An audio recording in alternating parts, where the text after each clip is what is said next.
मैं हिंदू राष्ट्र नहीं, मैं विश्वगुरु था। ये हिंदू राष्ट्र था। मैं अपने पिता की आन शान चाहता हूँ, भारतीय संस्कृति की पहचान चाहता हूँ, देश की मर्यादा, व्यवस्था, संस्कृति, संस्कार, चरित्र, उदारता, उपासना, संध्या, बंधन, संस्कृति और वह भारतवर्ष की आदर्श संस्कृति चाहता हूँ जो मेरे राम राज्य में थी। हम राम राज्य की कल्पना करते हैं, अब उसे आप अगर हिंदू राष्ट्र के रूप में देख लें, मेरी विरोधात्मक सोच सोचें तो यह व्यक्तिगत भावना हो सकती है। हम राम राज्य की कल्पना करते हैं जो थी वही फिर स्थापना हो जाए, इसके अलावा मेरी और अपनी कोई इच्छा नहीं। उनको शास्त्रार्थ की चुनौती मेरी बता देना, अगर पराजित कर देते हैं इस भगवे को छोड़ दूंगा। मैं चैलेंज करता हूं, रामचरितमानस जो है हिंदुस्तान का वह ग्रंथ है जिसमें सभी जाति धर्म का, आदिवासी का, वनवासी का, गरीब का और उन्हों का ही नहीं महाराज, रीछ वानरों का भी जहाँ पूजन होता है वह रामचरितमानस ग्रंथ है। रामचरितमानस प्रत्येक प्राणियों की रक्षा करता है, जीवों की रक्षा करता है, धर्मशास्त्रों का प्राण है, हिंदुओं की आस्था है, विश्वास है। महाराज जी, हिंदुओं को ही इतनी परीक्षा देने की जरूरत क्यों पड़ रही बार बार? परीक्षा में सोने की होती है, तांबे की नहीं होती। तो हिंदू को परीक्षा देना कोई मुश्किल काम नहीं है, लेकिन परीक्षा में पास हो ये मेरा संकल्प है। परीक्षा में पास होने के लिए ही ये संत सम्मेलन बुलाया गया था। इसमें जिस भी तरीके से देश की रक्षा करने की स्थिति बनेगी, संत वैसे ही अपने आप को समर्पित करने के लिए तैयार होगा। अब मोक्ष नहीं, राष्ट्र चाहिए, ये मेरा पहला संकल्प होगा। हमें भक्ति नहीं, हमें भावनाओं का या भारतवर्ष चाहिए। हमें केवल व्यवस्था नहीं, हमें व्यवस्थित भारतीय संस्कृति चाहिए। हमें केवल एक सुख शांति ही नहीं, हमें एक समृद्धशाली राष्ट्र चाहिए। इस संकल्पना के लिए संत संकल्पित है, जिसके लिए पूरा देश आज संकल्प ले रहा है। विश्वास है कि आने वाले समय में भारत का गौरवशाली इतिहास आपको देखने को मिलेगा। जो इतिहासों में पढ़ा जाता था और साकार रूप से रामलला की विराजमान होने के बाद दर्शन होने लगेगा। महाराज जी, एक बार फिर से मतलब हिंदू राष्ट्र की मांग बड़ी तेजी से उठ रही है, तो हिंदू राष्ट्र की क्यों जरूरत पड़ रही है? देखिए, आपको पता नहीं किसने बता दिया हिंदू राष्ट्र का। मैं जो था मैं वही होना चाहता हूँ। मैं कुछ मांग नहीं रहा हूँ। मैं हिंदू राष्ट्र नहीं, मैं विश्वगुरु था। ये हिंदू राष्ट्र था। मैं अपने पिता की आन शान चाहता हूँ, भारतीय संस्कृति की पहचान चाहता हूँ, देश की मर्यादा, व्यवस्था, संस्कृति, संस्कार, चरित्र, उदारता, उपासना, संध्या, बंधन, संस्कृति और वह भारतवर्ष की आदर्श संस्कृति चाहता हूँ जो मेरे राम राज्य में थी। हम राम राज्य की कल्पना करते हैं, अब उसे आप अगर हिंदू राष्ट्र के रूप में देख लें, मेरी विरोधात्मक सोच सोचें तो यह व्यक्तिगत भावना हो सकती है। हम राम राज्य की कल्पना करते हैं जो थी वही फिर स्थापना हो जाए, इसके अलावा मेरी और अपनी कोई इच्छा नहीं। महाराज जी, कुछ मीडिया चैनल हो या कुछ लोग हो ऐसा कह रहे हैं कि बाबा लोग हैं ये भड़का रहे हैं। देखिए, बाबाओं को भड़काने का काम अगर आपके जिम्मे है तो पहली बात तो आप बाबा का अर्थ जान लीजिए। बा माने होता है जो बहुत ही विधाओं से जुड़ा हुआ संस्कृति को जानता है। आ माने होता है जो ओंकार रूपी परमात्मा में समस्त प्राणियों की कल्याण की कल्पना करता है। फिर जो बा होता है, बा का मतलब होता है जो बहुआयामी संस्कृति में विश्वास करता है और विश्व के कल्याण की कामनाओं को करता है। सनातन धर्म केवल विश्व की जय बोलता है, उसमें फिर आता है वह आदरणीय सनातन धर्म पूरे विश्व की सुख शांति के साथ भारत की रक्षा सुरक्षा का संकल्प लेता। और धीरेन्द्र शास्त्री जी के ऊपर लगातार सवाल उठ रहे हैं। वो कह रहे हैं ढोंग फैला रहे हैं, चमत्कार, भूत बाधा भगाते हैं, ये कुछ होता ही नहीं है। देखिए, ऐसा है कि प्रेत योनि को आप रोक नहीं पाओगे। अगर गंगा नहाते हैं तो पितरों का पिंडदान करते हैं ना, तो हमारे यहाँ भूत पिशाच निकट नहीं आवे, महावीर जब नाम सुनावे, प्रेत संसाधु चामुंडा बाराही मैखासना इंद्री के समारूढ़ा वैष्णवी गरुणासना माहेश्वरी विखारूढ़ा कौमारी शिखवाना लक्ष्मी पद्मासना देवी पद्महस्ता हरिप्रिया। मैं शस्त्रों के हिसाब से आप बता दूं कि योनियां हैं और योनियों से मुक्ति पाने के लिए मंत्रों का प्रयोग होता है। मैंने मंच से भी यही कहा कि हमें सनातन धर्म को बचाने के लिए अब केवल मोक्ष की ओर ही नहीं, हमें उन मंत्रों को जागृत करना होगा जिनके बल पर राष्ट्र रक्षा का संकल्प लिया जा सकता है। अब तंत्र की आवश्यकता है, यंत्र की आवश्यकता है, मंत्र की आवश्यकता है, केवल मोक्ष की ही नहीं, राष्ट्र रक्षा के लिए सिद्धियों के साथ समाज के उन धूर्तों को काटने के लिए अपनी महाविद्याओं का भी प्रयोग करना होगा जिसे हम छिपा के रखे हैं। समय आ गया है महाविद्याओं को जगाने के लिए, राष्ट्र को बचाने के लिए। महाराज जी, एक बड़ा भेदभाव मतलब कि वो गलत फहमी पेश की जा रही है। कहा जा रहा है ये जो कर रहे हैं ये तो जादूगर भी कर लेते हैं, आपका मन पढ़ लेंगे तो ये तो जादूगर का काम है, इसमें कौन सा नया कर रहे हैं, ये बातें कही जा रही हैं। ये आप क्यों परेशान हैं? हमारे यहाँ हल जोतने वाला भी महाविद्याओं की जानकारी रखता है। अगर जादूगर जानता तो आप क्यों परेशान हैं? हमारे यहाँ तो तुम हल जोतने वाला झाड़ और वो अनपढ़ व्यक्ति भी मेरे यहाँ झाड़ के नजर झाड़ देता है। तो अगर जादूगर मेरा जान लेता है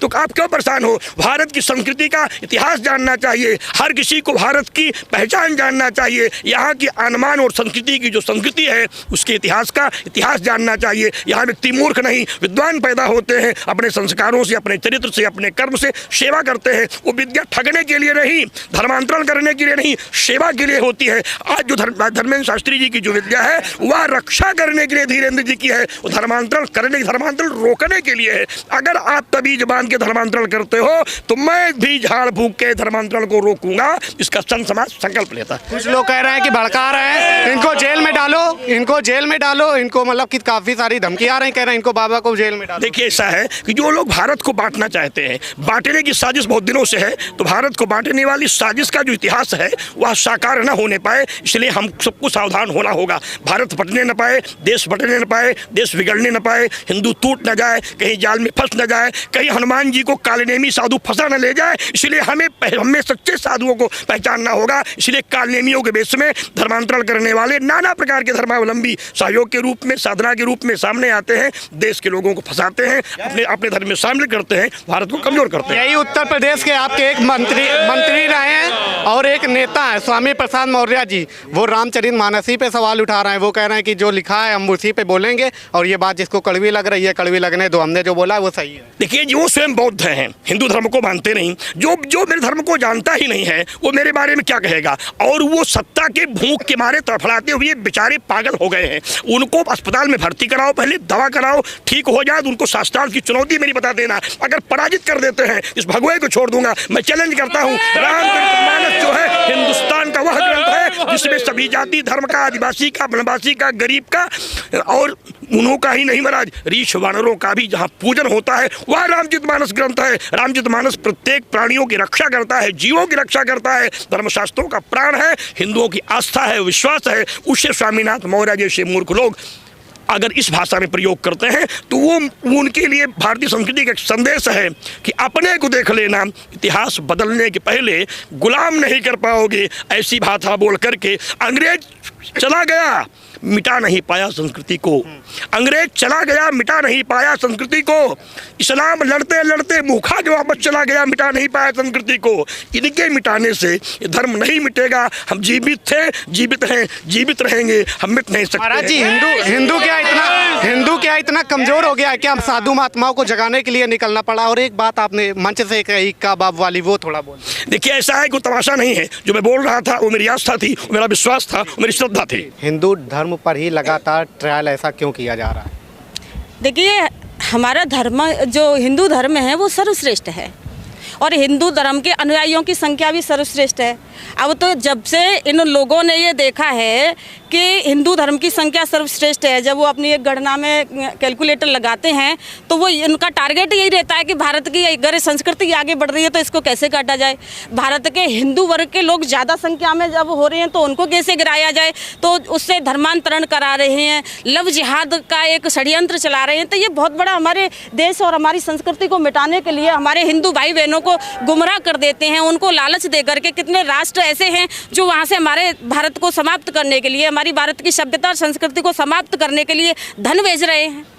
और अभाव के कारण जिनके अंदर ज्ञान नहीं होता है वो व्यक्ति लालच में आकर के कुछ भी कर सकता है। तो मैं सर्वप्रथम अपने जो हमारे चतुर्थ वर्ग के भाई बहन हैं और वो ऐसा मानते हैं कि हमारे ब्राह्मण, क्षत्रिय और वैश्य हमारा सम्मान नहीं करते, हमसे प्रेम नहीं करते, इस बात को मैं कहती हूँ हमारा साधु समाज हमारी सर्व जाति से प्रेम करता है। उनके मन में ये बात पैदा कर दी गई है इन्हीं विधर्मियों के द्वारा कि तुम्हारा कोई सम्मान नहीं है, तुम्हारे कोई स्थान नहीं है, तुम लोगों को साथ में बिठाया नहीं जाता, तुम लोगों की कोई पहचान नहीं बची है। हमारे उन भाई बहनों से ही हमारे जो 3 वर्ग के लोग हैं उनकी पहचान है, क्योंकि वो सेवा का काम कर रहे हैं। अगर वो लोग सेवा का काम न करेंगे तो ब्राह्मण अपनी जगह ब्राह्मण कैसे कहलाएगा, क्षत्रिय अपनी जगह क्षत्रिय कैसे कहलाएगा। तो वो तो सबसे पहले प्रेम करने के योग्य हैं। वो हमारी किसी गिरी हुई जाति में नहीं है, वो श्रेष्ठ जाति में है। दीदी, लगातार एक बागेश्वर धाम का मामला उठाया जा रहा है टीवी पर। कहा जा रहा है कि वो मतलब ढोंग कर रहे हैं और नाटकबाजी कर रहे हैं, उनको जेल में डाला जाना चाहिए। क्या ये तो हमारे संतों पे कब से कसाव नहीं किया गया। हमारे तुलसीदास बाबा को भी जेल में डाला गया था उस समय जब वो मुस्लिम प्रशासन था। मुस्लिम प्रशासन ने हमारे कितने सारे साधु संतों को कैद में डाल दिया गया। तो ये स्वाभाविक सी बात है। तब तो हम लोग इतिहास में पढ़ के ये देखते थे कि जब हमारे संतों के साथ ऐसा हुआ, अब तो हम स्वयं को घर घर में जाग जाना चाहिए कि बागेश्वर धाम जो है हमारे धर्म का सीधा साधा हीरो है। तो क्यों ना हम संकल्प लें, उसके साथ हम खड़े हो जाएं कि हमारे इतिहास में कितनी सारे गवाह पड़े हुए हैं कि हमारे जो भी धर्म के धर्माचार्य होते हैं, जो धर्म को आगे ले जाने की बात करते हैं, अपने मंच के माध्यम से, अपने प्रवचन के माध्यम से हमारे सभी हिंदू भाई बहनों को वो बताना चाहते हैं कि आखिर जीवन क्या है, हमको कैसे जीना है और हमारा धर्म क्या है। वो कह रहे हैं भूत प्रेत भगाते हैं, वो ढोंग करते हैं, कह रहे हैं कि मतलब कि अंधविश्वास फैला रहे हैं। देखो, जिसके पास में भूत है वही जान सकता है कि भाई भूत वास्तव में वो भगा रहे हैं कि नहीं भगा रहे हैं। अगर मेरे पास भूत है, मैं जाऊंगी, मेरा भूत गया तो भाग रहा है, अगर नहीं भूत है तो कोई बात नहीं है, इसमें कौन सी बड़ी बात है। हिंदू राष्ट्र की बात लगातार चल रही, क्यों जरूरत है हिंदू राष्ट्र की? अरे हिंदू राष्ट्र की तो इसलिए आवश्यकता है क्योंकि हिंदू भटक गया है। हिंदू को एकत्रित करने मात्र के लिए हिंदू राष्ट्र बनाया जा रहा है। हर व्यक्ति यहाँ पर घुस करके अपनी अपनी धर्म नीति फैला रहा है। वामपंथी आकर के अपना अपने एक नया धर्म खड़ा किए जा रहे हैं। इसलिए हिंदू राष्ट्र बनना बहुत आवश्यक है, जिससे हम चारों वर्ण के लोगों को एकत्रित करके हम समझ सके, उनको ये बता सके कि हम आपस में हिंदू हैं। तो ये तो खिचड़ी पकाने वाले जो वामपंथी आ रहे हैं उनसे बचाने के लिए अपने बच्चों को एक तरफ किया जा रहा है। धीरेन्द्र शास्त्री जी धर्म से मतलब कि धर्म वापसी भी करा रहे हैं, तो कह रहे हैं कि अब बताइए ये सब एजेंडा चला। ये तो उनकी वाणी का प्रभाव है। अगर मैं सभी से कहूँ कि आप सब मेरे भाई बहन हैं, तो स्वभाव की मुझसे प्रेम करेंगे, उस दृष्टि से देखेंगे, ये मेरे अपने हो जाएंगे। तो उनकी वाणी का प्रभाव है। अगर वो सबको अपना बना रहे हैं, उनकी वाणी से धर्म परिवर्तन हो रहा है, हमारे भटके हुए हिंदू अपने घर वापस आ रहे हैं, ये तो बहुत अच्छी बात है। मैं तो धीरेन्द्र शास्त्री को बहुत बहुत धन्यवाद देती हूँ और पूरे हिंदू राष्ट्र से, पूरे सनातन बहन भाइयों से मैं ये निवेदन भी करती हूँ और उनसे ये कहना भी चाहती हूँ कि आप सभी आज हमारे बागेश्वर धाम को साथ देने की आवश्यकता है। हम सब उनके साथ हैं। आप अभी से हिंदू राष्ट्र बोल रही हैं? अरे हिंदू राष्ट्र तो है ही, हमारे बच्चे बहक गए हैं, इनको समझाना पड़ रहा है मंच के माध्यम से। हिंदू राष्ट्र है ही है, इसमें क्या है। अच्छा, ये क्या लग रहा है, मतलब क्या सनातन धर्म में सचमुच शक्तियाँ होती हैं? आप किससे चल रहे हो? आपके अंदर कौन है बताओगे आप? हमारे अंदर शक्ति है तभी तो हम चल रहे हैं। शक्ति के बिना यहाँ क्या है? शक्ति के बिना यहाँ कुछ भी नहीं है। तेरी कृपा के बिना हे प्रभु मंगल मूल, पत्ता तक हिलता नहीं, खिले न कोई फूल। कह रहे हैं वो सब तो जादूगर भी करके दिखा देते हैं। जादूगर तो मुसलमान लोग कितना सारा जादू सीख जाते हैं, लेकिन संतों की बराबरी थोड़ी कर पाते हैं। आपने तो देखे होंगे, वो कभी आम का पौधा बना देते हैं, कभी बच्चे को मार देते हैं, कभी जिंदा कर देते हैं, कभी पेड़ बना देते हैं। तो वो तो पेट का धंधा बनाने के लिए चमत्कार करते हैं। हमारे साधु संत तो कितने अपनी शक्तियों के प्रयोग से क्या क्या कर रहे हैं। यज्ञों के माध्यम से बारिश होती थी, तो ये चमत्कार नहीं है तो क्या? वो भी पैसा कमा रहे हैं, मतलब बड़ी बड़ी गाड़ियों से तो पैसे से धर्म होता है, ये तो सही बात है। अर्थ से ही धर्म संभव है, बिना अर्थ के धर्म हो जाएगा? अगर तुम 4 लोगों को भोजन कराना चाहो और तुम्हारे पास पैसा नहीं है तो घास खिलाओगे? तो अर्थ से तो धर्म होता ही है। तो हिंदू राष्ट्र का आप समर्थन करते हैं? हाँ, मैं हिंदू हूँ तो करूँगी।